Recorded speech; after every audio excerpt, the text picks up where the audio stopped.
Welcome to The Blue Dot, Northern Kentucky's premier political podcast, brought to you by the Kenton County Democratic Executive Committee. Welcome back to The Blue Dot podcast for our weekly roundup, where we will bring you all the news you need to know in 10 minutes or less. Thanks for joining. I'm Natalie McDonald. And I'm Brian Kale. It has certainly been a busy week everywhere, including here at the Blue Dot, where we drop not one, but two candidate interviews this week. And we have more to come throughout the next few months, leading up to Kentucky Primary Day, which is May 19th. Yeah, we've been working overtime, Brian. I know. Nobody said anything about that. Never make sure we get all these amazing candidates running locally That's to right. have a platform. We want to make sure we elevate their voices and vision. And while it's been busy, that's a good problem to have. Mm-hmm. You know, because Democrats around the nation won over 250 key elections last year. And with the candidate bench we have here in Kentucky, especially Northern Kentucky, I think we're going to just add to that total. It's exciting. Yeah, that's true, Natalie. And we'll continue to talk with our candidates. However, we'll still be focused on bringing you our issue-focused podcast. We missed one last month. We've been so busy with the candidate interviews, but we have some really great ones coming up. Yeah, we sure do. We have Kelly Reed coming up next, and he's the president of the Boone County Education Association. So he'll be here to speak about some of the education legislation, which we posted on our bad bills list, and how the proposed Republican budget is just going to further hurt education in our communities. Yeah. And we also have experts teed up to talk about the opioid crisis, affordable housing, grassroots activism, and independent journalism affecting us right here in Kenton County. So we'll be back on track to bring you issue-focused pods every 2 weeks.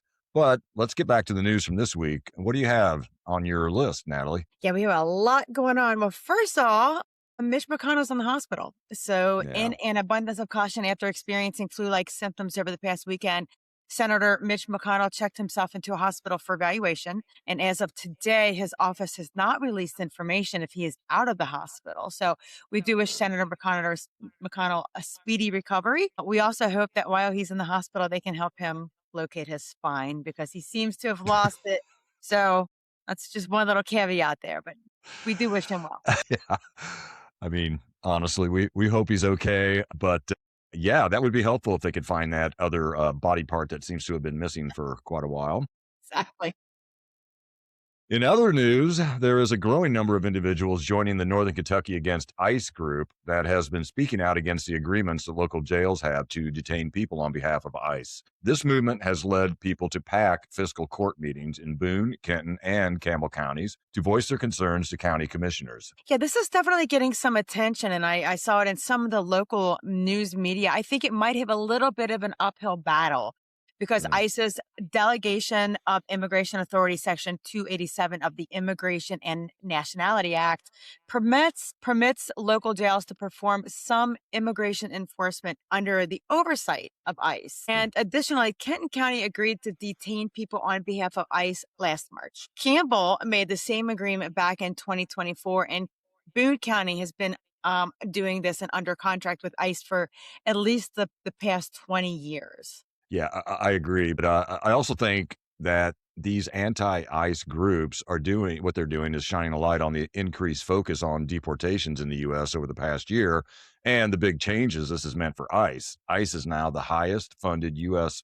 law enforcement agency, thanks in part to Kentucky Republicans who voted to boost ICE's budget from roughly $10 billion to $85 billion. That is an unbelievable increase. And to put that into perspective, ICE now has more funding than all other federal law enforcement agencies combined. And what's really staggering about that is that the bill or the budget that is funding this massive increase is the same budget that's on track to kick 200,000 Kentuckians off of Medicaid and close 35 rural hospitals across Kentucky. So in short, the GOP took from Kentucky's working families to cover not only the billionaire tax breaks, but to also fund the largest federal overreach of law enforcement in this country's history. Yeah, well, what ICE and Customs and Border Patrol agents are currently doing can't really be called law enforcement. Kind of drives me crazy when I hear that term. It's more like law breaking. But yep, the Kentucky state policy priorities and budgets are in, and it is all on the table right now. Kentucky Democrats unveiled their 2026 priorities, and House Republicans responded with their proposed budget. And just to recap, The Democrats' platform, titled A Common Vision for the Commonwealth, focuses on 5 key areas: no hungry Kentuckian, affordable and accessible health care, an affordable Kentucky home, strong schools, and a fair shot for families. Yeah. All of that touches on the kitchen table topics that we talk about every Right. podcast, right? That's And then you right. have the Republican budget, which freezes K through 12 education funding. It proposes cuts to higher education and financial aid. It has no plan to address the federal SNAP and Medicaid cuts. And it provides zero raises for teachers and no pre K funding. Yeah, and while pre-K for all is overwhelmingly popular across the state and all but unanimously supported by teachers and educators, that is all at risk because it certainly doesn't look like the supermajority is going to embrace it. Yeah. And you know who's going to have something to say about that is Lieutenant Governor Jacqueline Coleman. That's right. And she was here on the podcast to talk a lot about the pre-K for all. And our listeners can actually have a chance to hear her speak in person about some of this because she'll be attending the Kenton County Dems 2026 kickoff on Friday, February 27th at the American Legion Post 203 in Covington. So we just want to take this chance to invite all of you to the event. Brian and I will be there, and you can have a chance to be on the podcast and get involved with all of the great events, which will enable us to flip seats and continue to grow the blue dots in Kentucky. Oh, that's a nice segue there, Natalie. That'll be a great event to talk about all of the outstanding work Democrats are doing right here in Northern Kentucky. And to add on to that, last week we touched on some of the Republican bills that made it to our bad bill list. This week we want to talk about some of the good bills that Democrats have proposed that may not see the light of day, unfortunately, with the Republican supermajority doing everything they can to bury them. Yeah, they are. And it's because the Democrats are putting out good, solid bills. And all of these bills are in line with that common vision for the Commonwealth, which you outlined earlier. But the first one I want to highlight was proposed by Democratic Senator Gary Clemens from Louisville. He filed Senate Bill 161 on Tuesday of this week, and that bill would repeal the right to work law and restore shared responsibility in workplaces covered by collective bargaining agreements. If you are a regular listener to the Blue Dot, you may have heard our podcast with Timothy Donahue.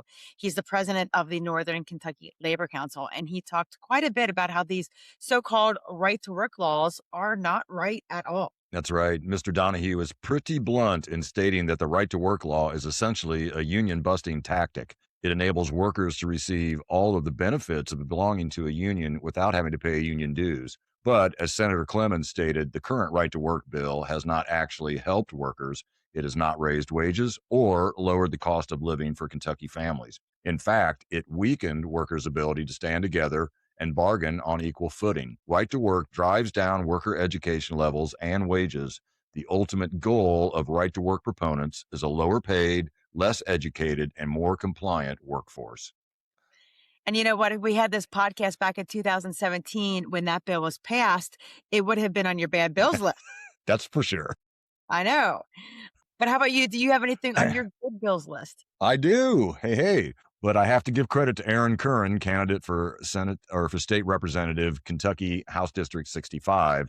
Aaron is a legal scholar who keeps an eye on these bills. He has the knowledge and experience that is, really required to be able to track these bills. They're pretty complex as they move through legislation and break them down into plain English for us commoners.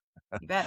This is important because legislation is what really affects the kitchen table issues people are worried about. And that just really amplifies the need to get people like Aaron into our local legislature to get That's these right. bills out of committee and voted on. Because, Brian, when people have the ability to see these and see what's out there, they back them. They sure do. And let's kick it off with House Bill 365, which would require insurance to cover medically necessary infant formula when a doctor prescribes it, so families aren't stuck paying thousands out of pocket. Well, that sounds like a good bill to me. What else you got?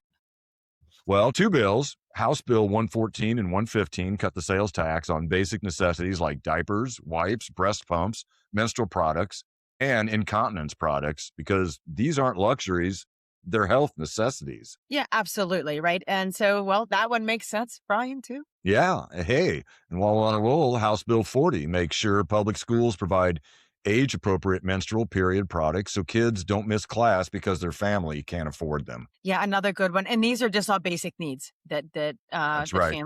the families need. Yeah, And come all of on. these bills again are stuck in committee unless the GOP supermajority decides to send these bills to the full House for a vote. I'm not holding my breath. Nope. Do not do that. And that is why we need to flip these seats. This is That's just right. is why we do what we do. And with that, our 10 minutes are up, Ryan. Oh, So we will conclude your Blue Dot weekly roundup where the news is fast and the facts are free. And as always, until next time, stay curious, keep the facts in focus, and never stop fighting for what matters. Peace out, everybody.